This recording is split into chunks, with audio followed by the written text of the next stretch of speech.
3 రోజుల తర్వాత రాత్రి 8 గంటలు కావస్తుండగా వచ్చాడు శేఖరం. అతను వస్తూనే తన గదిలోకి వెళ్ళిపోయాడు. అతను వచ్చిన 5 నిమిషాలకే అరుణ అక్కడికి వచ్చింది. వస్తూనే అన్నగారు ఎదురుపడినందుకు అతను సంతోషించాడు. ఇప్పుడు అరుణ వచ్చేయడం అతనికి చాలా ఇబ్బందిగా ఉంది. తను ఏదైనా ముభావంగా సమాధానం చెప్తే రాజేంద్ర వదిలిపెట్టినంత తేలిగ్గా అరుణ వదలదని శేఖరంకి తెలుసు.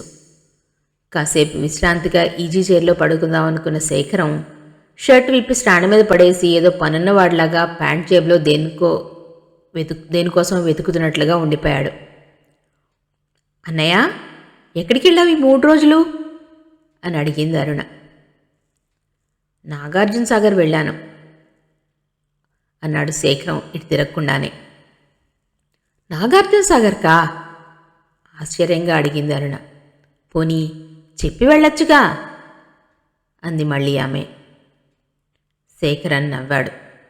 ఏ, నిన్నే ఆడపిల్లని కానుగా అన్నాడు. అంటుంటే అతని గొంతు అదోలా మారడం అరుణ గ్రహించలేదు. బావుంది, ఆడపిల్ల అయితేనే ఎంత కంగారు పడ్డామో తెలుసా అంది అరుణ. అరుణతో ఇంక మాటలు పెంచడం ఇష్టం లేని వాడిలాగా వాళ్ళు బజార్లో కనబడి లాక్కుపోయారు. నేను స్నానం చేయాలి, చిరాగ్గా ఉంది అంటూ తువ్వాలు తీసుకుని అక్కడి నుంచి వెళ్ళిపోయాడు శేఖరం. కానీ శేఖరం తిరిగి వచ్చే వరకు అరుణ అక్కడే ఉంది. అతను తీరిగ్గా చేసే ప్రతి పనిని శ్రద్ధగా చూస్తున్న దానిలాగా అలాగే చూస్తూ కూర్చుంది అరుణ. శేఖరం కుర్చీలో కూర్చుంటూ ఏమిటరుణా అని అడిగాడు. రా అన్నయ్య, భోజనం చేద్దాం అంది అరుణ. నాకు ఆకలి లేదు, భోజనం చేయను అన్నాడు అతను. అదేమిటి, ఆకలి లేకపోవడం ఏమిటి? ఎప్పుడు బయలుదేరావు అక్కడ అడిగింది అరుణ. మధ్యాహ్నం అన్నాలు తిని బయలుదేరాం. వచ్చే ముందు టిఫిన్ తిన్నాం. అందుకే నాకు అస్సలు ఆకలి లేదు. నువ్వు వెళ్ళి భోజనం చేసేయి అంటూ పుస్తకం చూడడంలో నిమగ్నమయ్యాడు శేఖరం. ఇంకోసారి అడిగి అరుణ వెళ్ళిపోయింది. శేఖరానికి పుస్తకం చూడబుద్ధి కాక అక్కడ పడేసి లేచి కిటికీ దగ్గరికి వచ్చి నిలబడ్డాడు. 4 రోజులు గడిచిపోయాయి. ఏదైనా మొదట్లో బాధపడినంత ఇదిగా తర్వాత ఉండదు. ఆ బాధ పూర్తిగా తగ్గకపోయినా కొంతవరకు ఉపశమనం పొందుతారు అందరూ. ఇందులో 3 వంతులకు పైగా ఎంత తీవ్రంగా ఆలోచించినా తమ తప్పు ఏం లేదనే భావిస్తారు. ఏదైనా కాస్త వేలెత్తినట్లుగా తమ వల్ల పొరపాటుగా అనిపించినా అలాంటి పరిస్థితుల్లోకి ఎదుటివాళ్లే తమను తీసుకొచ్చారు అనిపిస్తుంది. శేఖరం మొదట చాలా భయపడ్డాడు. గుక్క తిప్పుకోలేని విధంగా వ్యథ చెందాడు. అరుణ వాళ్ళు రాకుండానే అతను ఇంటి నుంచి బయటికి వెళ్ళిపోయాడు. 3 రోజులు అతని స్నేహితుడి రూంలోనే గడిపాడు. తర్వాత అక్కడ కూడా విసుగ్గా అనిపించి ఇంటికి వచ్చేశాడు. మెల్లమెల్లగా తేరుకున్న శేఖరం మీరా తనని బాగా రెచ్చగొట్టిందని తన మనసుకు నచ్చ చెప్పుకుంటున్నాడు.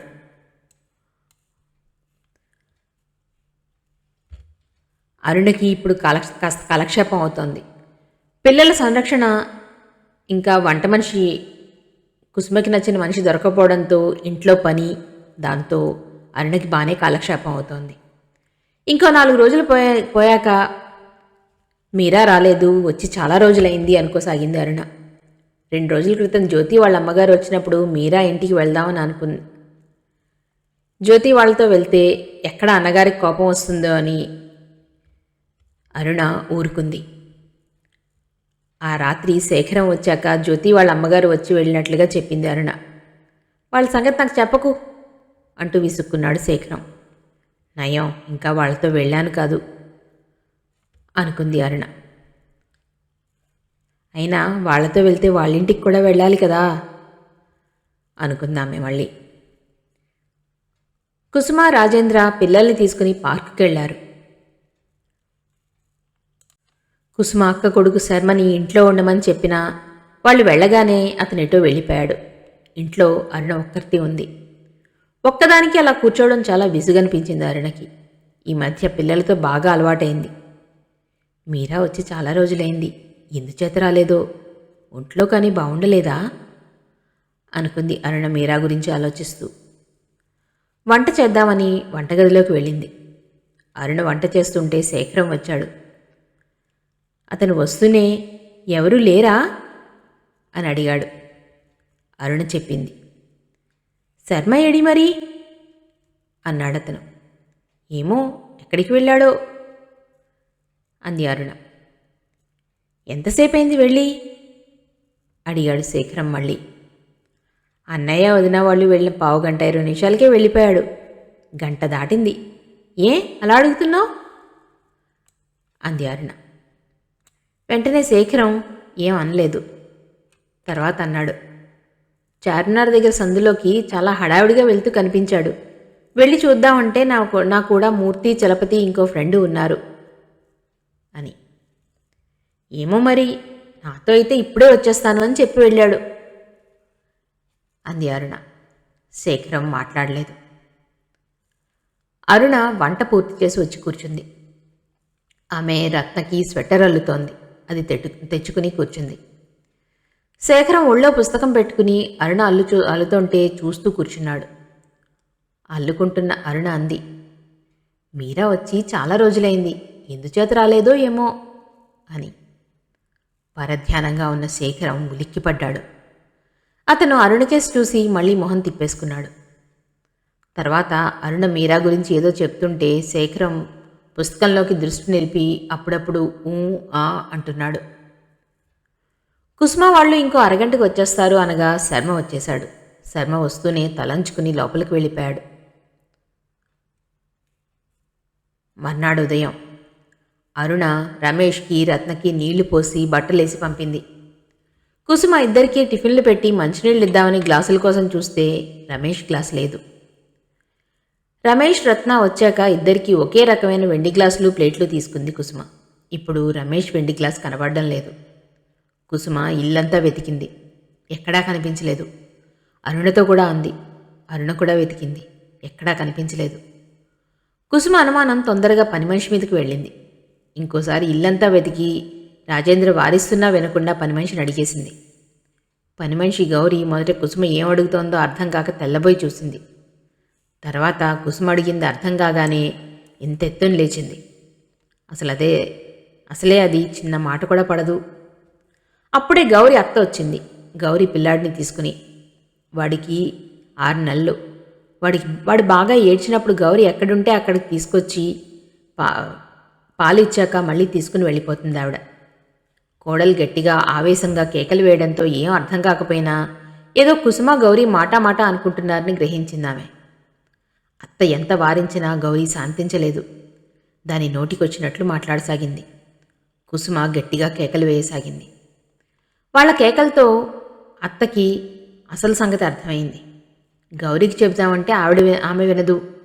కుసుమని బతిమాలితే ఆవిడ వినిపించుకోదు. ఆఖరికి గౌరీ నోటి మీద చేయి వేసి మూసేస్తూ రెక్కన్ గుంజి అవతలికి లాగింది. అవతల పిల్లాడు గోలెత్తిపోతున్నాడు.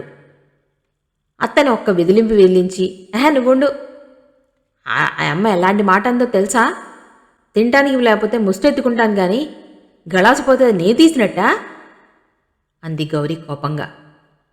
ముందు బిడ్డని చూడే, కక్కటిల్లిపోతాడు అంటూ గౌరీ చేతుల్లో బిడ్డని ఉంచింది గౌరీ అత్త.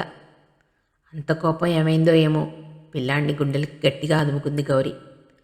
అది చూసిన కుసుమ మొహం తిప్పుకుంది. ఇది గ్రహించిన గౌరీ కసిగా అంది. అమ్మో, ఈ అమ్మాయి బిడ్డల్ని సాకుతోంది, ఇంకా బిడ్డల్ని కని ఉంటే అని. దానికి దీనికి ఏం సంబంధం? నువ్వు నోరు మూసుకో అంటూ కసురుకుంది గౌరీ అత్త. మరి ఆ అమ్మాయి ఏమంటుందో చూసినావా? తన బిడ్డకి ముచ్చటపడి కొన్నదట, అందుకు బాధపడుతోందట. ఇంకోటి ఏదన్నా తీసుకుని పోయినా అడక్కపోనంట అంది గౌరీ కోపంగా. నువ్వు ఊరుకోయే గౌరీ అంటూ ఏదో సర్ది చెప్పబోయింది గౌరీ అత్త. కానీ కుసుమ ఖచ్చితంగా చెప్పేసింది, రేపటి నుంచి పనికి రావక్కర్లేదు, ఇంక నాకేం చెప్పకు అంటూ. గౌరీ అత్త మళ్ళీ సర్ది చెప్పబోయింది కానీ కుసుమ వెళ్ళలేదు. మనకేం ఇల్లు దొరకవా అంది గౌరీ కూడా చాలా నిర్లక్ష్యంగా.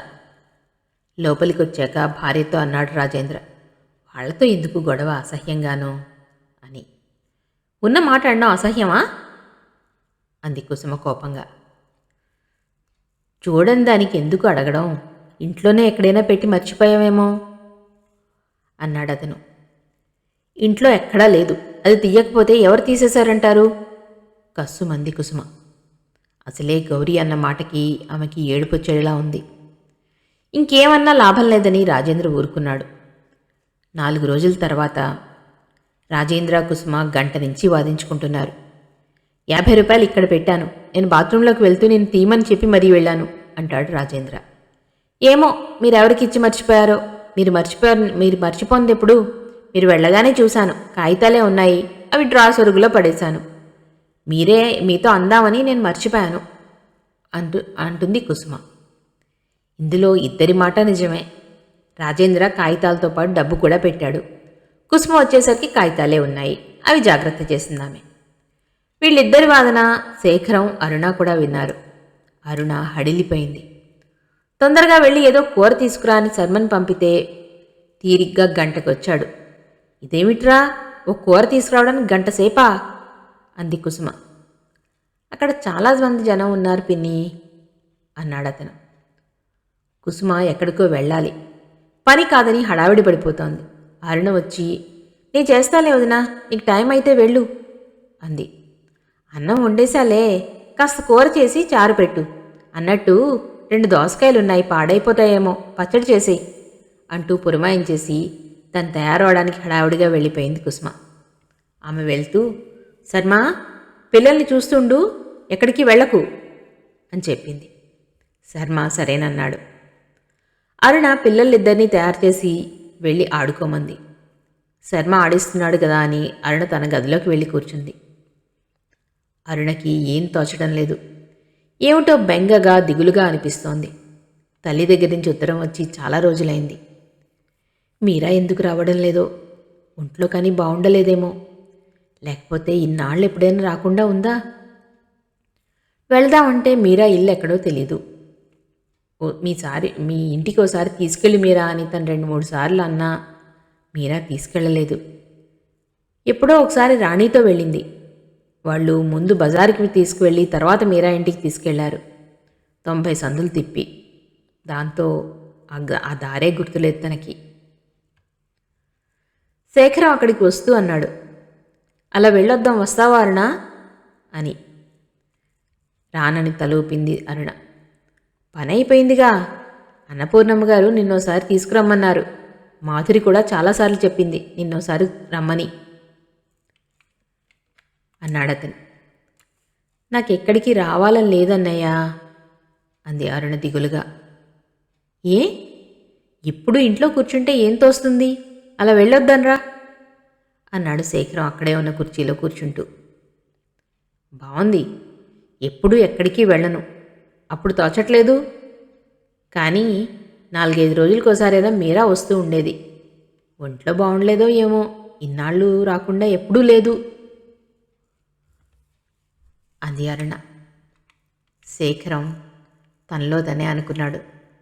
మీరా వచ్చినట్లు అరుణ చెప్పకపోవడంతో అతను కాసేపు ఉండి నవ్వు తెచ్చుకుంటూ, మీ ఫ్రెండ్కి కోపం వచ్చిందేమో నీ మీద అని. నా మీద ఎందుకు వస్తుంది కోపం, నేనేం చేశానని? మీరాకెప్పుడూ నా మీద కోపం రాదు అంది అరుణ. అలా అనడంలో చాలా నమ్మకం ఉంది. కోపం లేకపోతే ఎందుకు రాదు, ఎన్నాళ్ళైంది వచ్చి అన్నాడు శేఖరం. ఆ రోజు మనం డాక్టర్ దగ్గరికి వెళ్ళి వస్తుంటే కలవడమే, ఒకవేళ నేను లేనప్పుడైనా వచ్చి వెళ్ళిందేమో అంది అరుణ. నువ్వు ఇంట్లోనే ఉన్నావుగా అన్నాడు శేఖరం. సుందరితో 2-3 రోజులు తిరిగానుగా అంటూ శేఖరం చేతిని చూస్తూ అడిగింది అరుణ. చేతి మీద ఏమిటి ఘాటులా ఉంది, నేను చూడనేలేదు అని.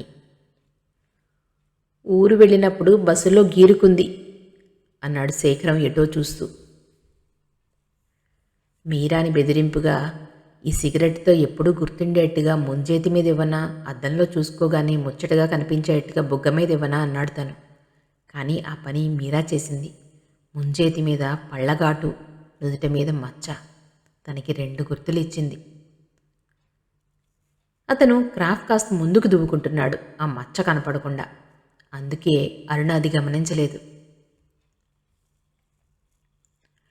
ఇంకో 4 రోజులు చూసిన అరుణ శేఖరంతో అంది, అన్నయ్య, జ్యోతి వస్తే వాళ్ళ ఇంటికి వెళ్తాను అని. అన్నయ్య అనగానే మామూలుగా తలెత్తిన శేఖరం జ్యోతి పేరెత్తేసరికి చిరాకు పడ్డాడు. వాళ్ళింటికా? వెళ్ళడానికి వీల్లేదు అన్నాడు ఖచ్చితంగా. మీరా ఎందుకు రాలేదో తెలియట్లేదు. జ్యోతికి తెలిసే ఉంటుంది. వాళ్ళింటికి వెళ్లకుండా మీరా ఇంటికి తీసుకెళ్ళమంటే ఏం బాగుంటుంది చెప్పు అంది అరుణ. ఇంకో 4 రోజులు పోతే ఆవిడే వస్తుంది. జ్యోతితో మాత్రం వెళ్ళొద్దు అన్నాడు మరోసారి ఖచ్చితంగా శేఖరం. అరుణకి కోపం వచ్చింది. మీరా వచ్చినన్నాళ్ళు ఆవిడగారు అంటూ హేళనగా మాట్లాడావు. ఇప్పుడు నీకు చాలా సంతోషంగా ఉండుంటుందిలే అంది కోపంగా అరుణ. అరుణా అన్నాడు శేఖరం బాధగా. నువ్వెప్పుడూ మంచిగా మాట్లాడావు. మీరా పేరు చెప్పేసరికి వెకిరింతగా మాట్లాడడమే ఎప్పుడూను. అసలు నేను లేనప్పుడు మీరా వస్తే నువ్వేదో అనే ఉంటావు. లేకపోతే ఎందుకు రాదు? మీరా జ్యోతి అంటే నీకు పడదు అంది అరుణ. ఆమె కళ్ళల్లో నీళ్లు తిరిగాయి. శేఖరం పిలుస్తున్నా వినిపించుకోకుండా అరుణ అక్కడి నుంచి వెళ్ళిపోయింది. అరుణ మాటల్ని బట్టి మీరా రాలేదని శేఖరానికి ఎప్పటికప్పుడు తెలుస్తూనే ఉంది. ఇంక మీరా రాదా? ఒకవేళ అరుణ వెళ్తే? ఇన్నాళ్ళు రానందుకు ఏదో ఒక సాకు చెప్తుంది. ఇంకెక్కడికి వస్తుందో రాదో.